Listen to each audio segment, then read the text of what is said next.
दोस्तों, मैं दिनेश आप लोगों का बहुत-बहुत स्वागत करता हूँ दिनेश सर हिंदी वाले यूट्यूब चैनल पर। और आज हम लोग हिंदी का जो हमारा टेस्ट सीरीज का जो 17 वीडियो है वो लेकर उपस्थित हुए हैं। और इसमें बहुत ही महत्वपूर्ण और कमाल के क्वेश्चन हम लोग करने वाले हैं। आशा करते हैं कि आप लोगों को जो मैं वीडियो बता रहा हूँ या जो पढ़ा रहा हूँ वो समझ में आए।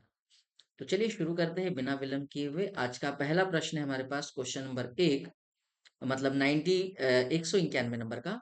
निम्नलिखित में से कौन सा कौशल उच्च प्राथमिक स्तर पर बोलना कौशल विकास के अंतर्गत आता है? याद रखिए, यहाँ पर बोल रहा है उच्च, उच्चा नहीं है वो, उच्च प्राथमिक स्तर पर बोलना कौशल के विकास के अंतर्गत आता है। रीट 2022 का यह क्वेश्चन है। कहानी लेखन, वाद विवाद प्रतियोगिता में प्रतिभागिता, समाचार पात्र या समाचार पत्र है बेटा, है ना, केवल गाना सुनना। तो इसका सही आंसर हो जाएगा वाद विवाद प्रतियोगिता में प्रतिभागिता या पार्टिसिपेट करना। सही आंसर हो जाएगा आपका बी। सही उत्तर क्या हो जाएगा? बी।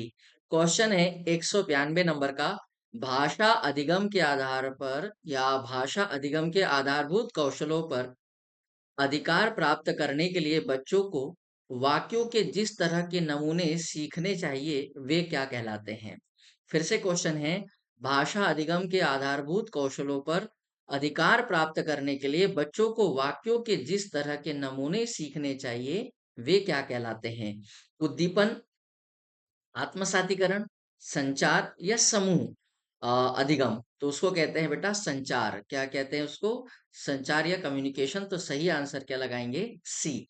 दो क्वेश्चन आप लोगों के सामने हो चुके हैं। एक रीट 2022 का क्वेश्चन था और एक सीटेट 2021 का क्वेश्चन था। अगले क्वेश्चन की तरफ बढ़ते हैं। अगले क्वेश्चन जो है वो भी बड़े ही कमाल के क्वेश्चन, आप लोग ध्यान दीजिएगा पर उस प्रश्न की व्याख्या देख लीजिए। चार बुनियादी कौशल जो होते हैं इनका प्राकृतिक क्रम कुछ इस तरह से होता है। सुनना, S, L, S, R, W. फिर से बोल दे रहा हूं, L, S, R, W. Listening, speaking, reading और राइटिंग। सुनना, बोलना, पढ़ना और लिखना, ये इसी क्रम में आते हैं। आरोही अवरोही में भी पूछे जाते हैं कई बार। ठीक है, अगले प्रश्न की तरफ चलते हैं। 193 नंबर का। प्रत्येक पाठ के प्रारंभ में होना चाहिए एम्पिटेट वर्ग 2003, मतलब वर्ग 3 का प्रश्न है 2024 में। यह प्रश्न आया था एम्पिटेट वर्ग 3 2024। परिशिष्ट, अभ्यास, प्रस्तावना, पाठ का सार। तो जहां तक मुझे याद है प्रत्येक पाठ के प्रारंभ में हम लोग क्या लिखते हैं? अक्सर प्रस्तावना ही लिखते हैं। इंट्रोडक्शन या उसका परिचय जिसको हम लोग कहते हैं, उसी के बारे में चर्चा होती है। अगले प्रश्न की तरफ बात करते हैं। प्रश्न नंबर 194, वचनामृत में कौन सा समास है? तो देखिए, पहले तो अगर इस शब्द को मैं तोड़ू तो दो शब्द से मिलकर बनता है समास, तो वचन प्लस अमृत। अब यहाँ पर जो है दीर्घ स्वर संधि भी हुई है। कौन सी संधि हुई है? दीर्घ स्वर संधि। दीर्घ स्वर, यहाँ दीर्घ स्वर संधि भी होती है। अब अगर मैं इस समास का या इस सामासिक शब्द का विग्रह करता हूं तो विग्रह कुछ इस तरह से बन जाएगा। विग्रह देख लीजिए, विग्रह क्या बन सकता है? वचनामृत का वचन रूपी अमृत, कई जगह ऐसा भी लिखा होगा, वचन रूपी अमृत। परंतु वचन रूपी अमृत कैसे हो सकते हैं?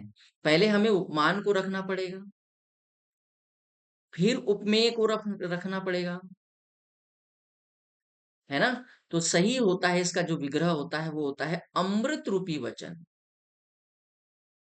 अमृत रूपी वचन, ऐसा सही इसका विग्रह होना चाहिए। और जहां रूपी आ रहा है, के समान आ रहा है, की तरह आ रहा है, या बीच में कुछ इस तरह से वाचक शब्द आते हैं तो वहां कर्मधारय समास होता है।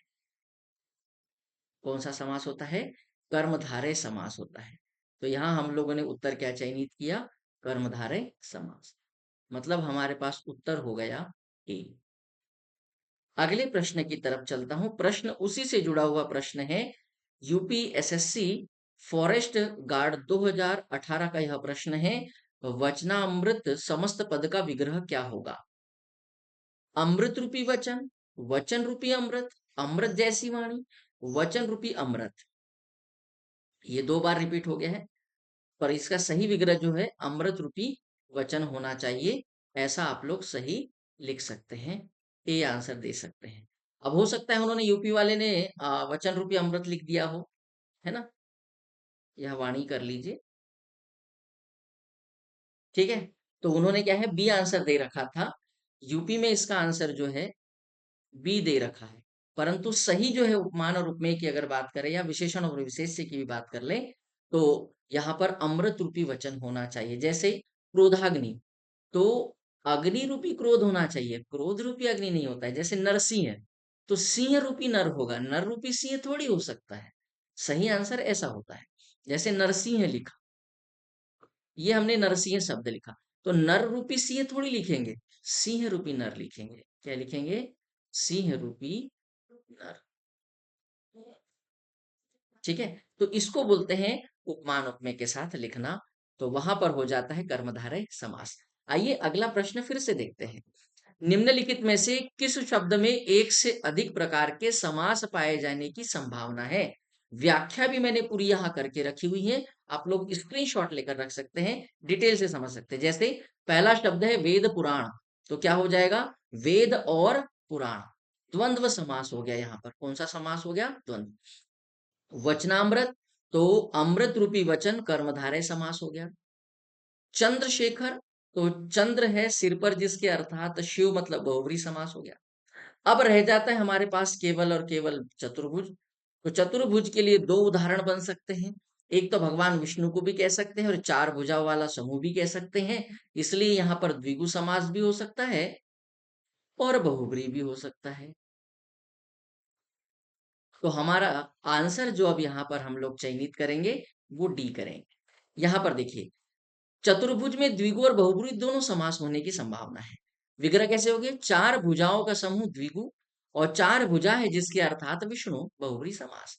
इसलिए आंसर हमने क्या लगाया? D. UP PCL ARO official paper 2018 का यह क्वेश्चन है। कब का है? 2018 का।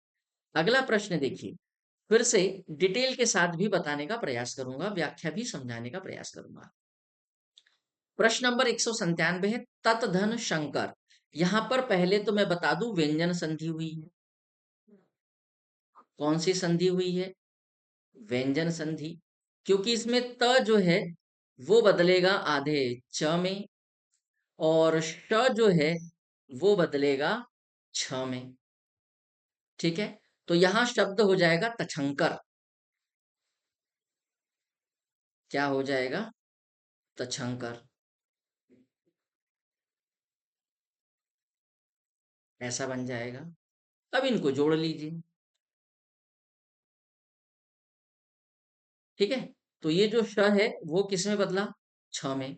और ये वाला जो त है वो बदला किस में? आधे च में। तो सही आंसर हो जाएगा तछंकर। बी सही उत्तर है। बी आपका उत्तर है। सीजी बीएड परीक्षा 2011 में यह क्वेश्चन पूछा गया था। अगला प्रश्न है 198 नंबर पर, निम्नलिखित में कौन सा समास या कौन सा शब्द तत्सम है?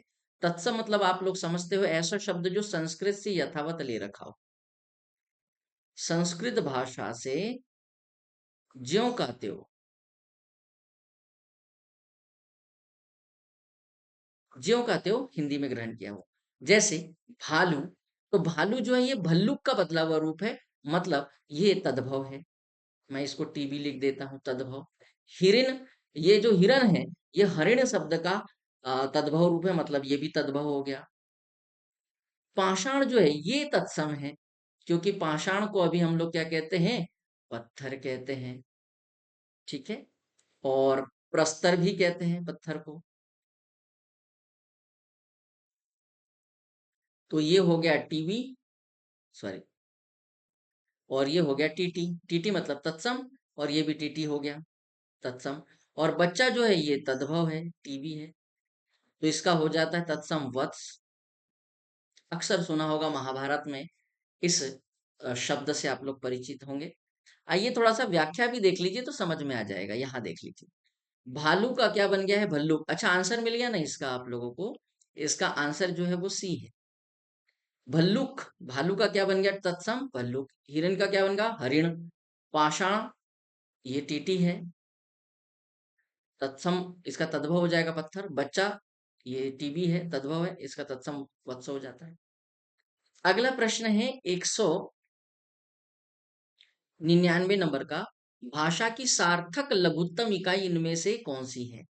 भाषा की सार्थक लघुत्तम इकाई पूछा है, यहाँ स्टार बनता है ऐसा। अगर वो ऐसा लिख दे कि भाषा की लघुत्तम इकाई कौन सी है, सार्थक शब्द को हटा दे, तो उस समय आंसर वर्ण हो जाता है। पर यहाँ सार्थक लिखा है, मतलब आंसर क्या चयनित करना है आपको? शब्द। आंसर क्या लिखना है? शब्द। ठीक है। तो यूपी एसएससी 2018 का क्वेश्चन है, केवीएस परीक्षा 2014, टीजीटी में 2013 में पूछा गया है। मतलब प्रश्न बड़ा कमाल का है। अगला और अंतिम प्रश्न देख लीजिए, पर उसके पहले उसकी व्याख्या भी लिखी हुई, उसको भी समझ लेना। प्रश्न नंबर 200 नंबर का है, आधुनिक शब्द का विलोम क्या होगा? विलोम मतलब समझ रहे हो, विपरीत या उल्टा। यूपी आरओ एआरओ का पेपर 2021 से यह क्वेश्चन लिया गया है। समीचीन, अर्वाचीन, प्राचीन, समसामयिक। तो आधुनिक का जो विलोम होगा, उल्टा जो होगा, वो प्राचीन होगा। अभी फिलहाल आंसर आप लोग यहाँ क्या लगाएंगे? सी। डिटेल देखिए, मैंने सब कुछ डिटेल में भी लिख कर रखा है। आधुनिक का विलोम हो जाएगा प्राचीन, पुराना का विलोम हो जाएगा आधुनिक, फिर प्राचीन का आधुनिक नहीं होगा। प्राचीन का अर्वाचीन होता है, अर्वाचीन का प्राचीन होता है। नवीन का हो जाएगा प्राचीन, अर्वाचीन का हो जाएगा प्राचीन, समीचीन का हो जाएगा असमीचीनी, समवायी का हो जाएगा असमवायी, और समसामयिकी का हो जाएगा असमसामयिक। तो इस तरह के प्रश्न भी आप लोगों को मिल सकते हैं, तो इसे बढ़िया से लिख कर रखिए, स्क्रीनशॉट लेकर रखिए, और वीडियो को लाइक और शेयर जरूर कीजिए। आज के लिए इतना ही, फिर मिलेंगे अगले वीडियो के साथ, तब तक के लिए